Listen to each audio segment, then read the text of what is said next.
तो last episode में हमने देखा था कि एडीन बता दे कि बाइसन ने आज तक टोटल 97 मैचेस में फाइट किया है और उन 97 फाइटों में से एक भी फाइट नहीं हारा। वो लड़का सच में एक टॉप का जीनियस है। तब सामने खड़े लोग याद है डीन आखिर अब हम लोग क्या करें। वो लड़का जरूर यहाँ भी हमें चैलेंज करने ही आया होगा। मुझे डर है कि हमारे सेट में कोई भी ऐसा नहीं है जो उसे डिफीट कर सके, क्योंकि वो लड़का अब ऑलमोस्ट ऑस्मो श्रीलंका के साथ लेवल में पहुंच चुका है। जिस पर डीन कहते हम लोग यहाँ ऐसे छुप के नहीं रह सकते, अगर वो यहाँ पर आ ही गया तो फिर हमें उससे मिलना ही होगा। तो अभी तक डीन अब इस लड़के के पास मिलने के लिए आते हैं। जिस पर डीन को देखते ही लड़का अपग्रेड करते हुए कहता है कि मैं 9 स्पॉट सेट से आया हूँ, मेरा नाम बाइजिन है। तब डीन कहते हमें जहाँ तक तुम 9 स्पॉट सेट के बेस्ट डिसाइबल हो, इतनी दूर से 43 सेट में आए तो फिर 43 सेट में तुम्हारी मेहमान नवाजी में कोई भी कमी नहीं होगी। चलो पहले बैठ के ये कप चाय पी लेते हैं। जिस पर बाइजिन कहता है फॉर्मेलिटी निभाने की कोई भी जरूरत नहीं है एल्डर जेन, आपको तो पता ही होगा कि मैं यहाँ क्यों आया हूँ। तब डीन कहता है प्रॉब्लम तुम यहाँ पे 43 सेट को चैलेंज करने आए हो, राइट। जिस पर बाइजिन कहता है बिल्कुल सही, मैंने सुना कि आपके सेट की एक बहुत ही एंशिएंट हिस्ट्री है जो कभी सैकड़ों साल पहले अनडिफीटेड सेट हुआ करता था। इतना ही नहीं, रिसेंटली मैंने ये भी सुना कि सेट में कोई पावरफुल हिडन पर्सन है, इसलिए अब मैं बगैर कोई देरी किए 43 सेट को चैलेंज करता हूँ। तब लूमिंग कह रही अभी प्रूफ नहीं हुआ कि वो हिडन पर्सन हमारी सेट के हैं। जिस पर बाइजिन कह रही तो क्या इस सेट की मोस्ट पावरफुल पर्सन तो तुम भी हो, तुम ही मेरा चैलेंज एक्सेप्ट करके मुझसे फाइट क्यों नहीं कर लेती, और नहीं कर सकती तो फिर डिफीट एक्सेप्ट करो। तब ये सुनिए सारे डिसेबल कहने लगता है कि बाइजिन जरा तमीज से बात करो, ये हमारे सेट के डीन की बेटी है, कोई मामूली पर्सन नहीं। और इतना क्या एक डिसेबल अब आगे आते हुए कहता है कि डीन मैं जा रहा हूँ इससे फाइट करने। तब डीन कहता है ठीक है मगर जरा केयरफुल रहना। जिस पर ये लड़का अब आगे आते हुए पूछता है क्या तुम रेडी हो। तब बाइजिन कहता है कि लो लेवल का वेस्ट मुझे पूछेगा कि मैं रेडी हूँ या नहीं, चलो आ जाओ मैं तुम्हें दिखाता हूँ कि तुम लोगों की औकात क्या है। जिस पर ये लड़का बहुत ही गुस्से में अपने शॉट को निकालते हुए सीधे इसके ऊपर अटैक करने के लिए बढ़ जाता है। तब बाइजिन अब इसे बहुत ही गौर से देखते हुए अपने पंच को क्रिएट करना शुरू कर देता है, जिसके बाद बड़ी आराम से अपने दूसरे हाथ से इसके शॉट को डॉज करते हुए अपने पंच को मार देता है। तब इस पंच की खाते ये लड़का सीधे दूर जाके गिरता है। जिस पर बाइजिन अब हंसते हुए किया था ये तभी तो हमारे यहाँ की सफाई करने वाले भी नहीं होते, क्या सच में सेट एंड टाइम का मोस्ट पावरफुल सेट था।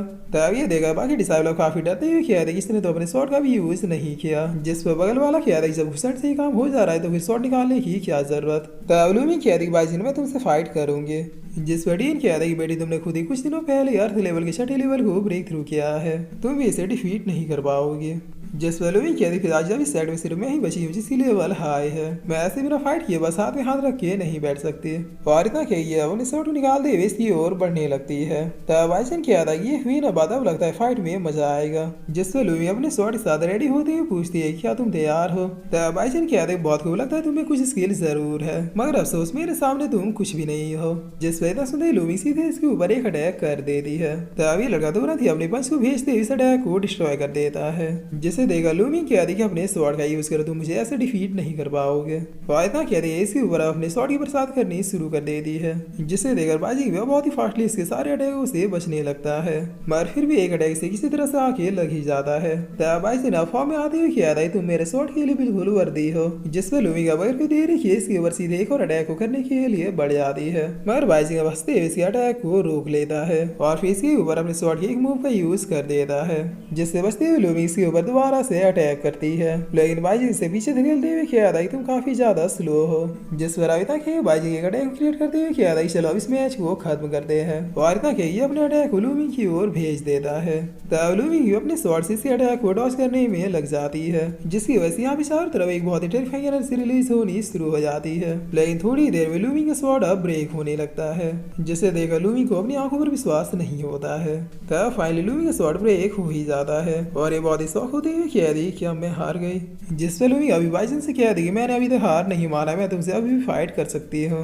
तब डीन कह रही कि ना बेटी तुम हार चुकी हो। जिस पर बाइजन कह रही चुकी मिस लूमिंग भी मुझसे डिफीट हो चुकी है, इसलिए अब मैं डीन जैन को ही चैलेंज करता हूँ।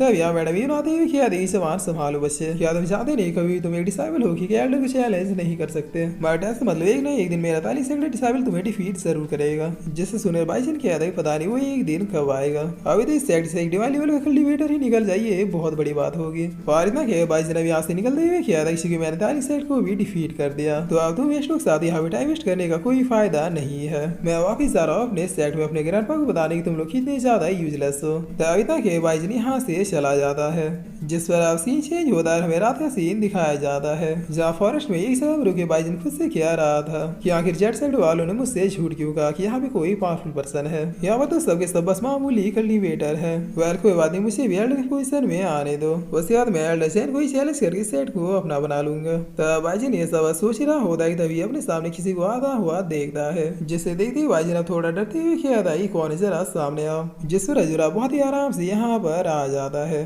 तब इसे देखकर बाईजन पूछता है कौन हो तुम, और फिर ये भी अब अपने मन में सोचने लगता है कि आखिर लड़का यहाँ पर आए लेकिन मुझे इसका प्रेजेंस फील क्यों नहीं हुआ। तब अजूरा कहता है कि ये मैटर नहीं करता कि मैं कौन हूँ, मैटर ये करता है कि मैं यहाँ क्यों हूँ। देखो दोस्त, मैं यहाँ तुम्हें एक लेसन सिखाने आया हूँ, क्योंकि आज सुबह तुम तालिक सेट में कुछ ज्यादा ही बातें बोल गई जो मुझे पसंद नहीं आई। और कहती है अजूरा यहाँ पे अपने पावर्स को रिलीज कर देता है, जो कि बहुत ही ज्यादा टेरिफाइंग था। जिस पर बाईजन अभी सौरा को देखते हुए कहता है कि वो तो तुम ही हो इस सेट के हिडन जीनियस। तब इतना कहते बाईजन अपने स्वॉर्ड से नौराज को डिस्ट्रॉय कर देता है और फिर तुरंत ही अपने फायर स्लैश टेक्निक का यूज करता है। तभी अटैक अब अजूरा की ओर आता है, मगर अजूरा स्माइल करते हुए अपनी उंगली से इस अटैक को सोख लेता है, जिससे देखते बाईजन की भी फट जाती है और ये बहुत ही शौक होते हुए कहता है कि इम्पॉसिबल। तब अजूरा कहता है क्या तुम इसे पावर किया था, इतना पावर तो मैं झाड़ू पोछे में ही लगा देता हूँ। जिस पर बाईजन कहता है मिस्टीरियस बास्टर्ड में अभी तक नहीं हारा।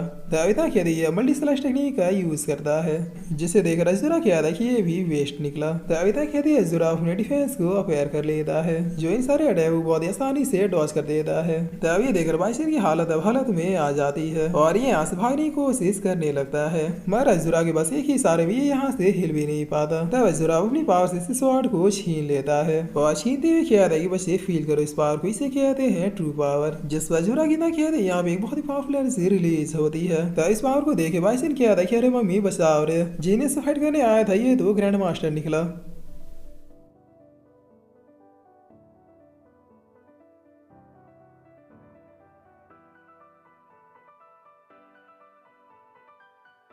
और फिर इसी के साथ ये एपिसोड यहीं पे खत्म होता है।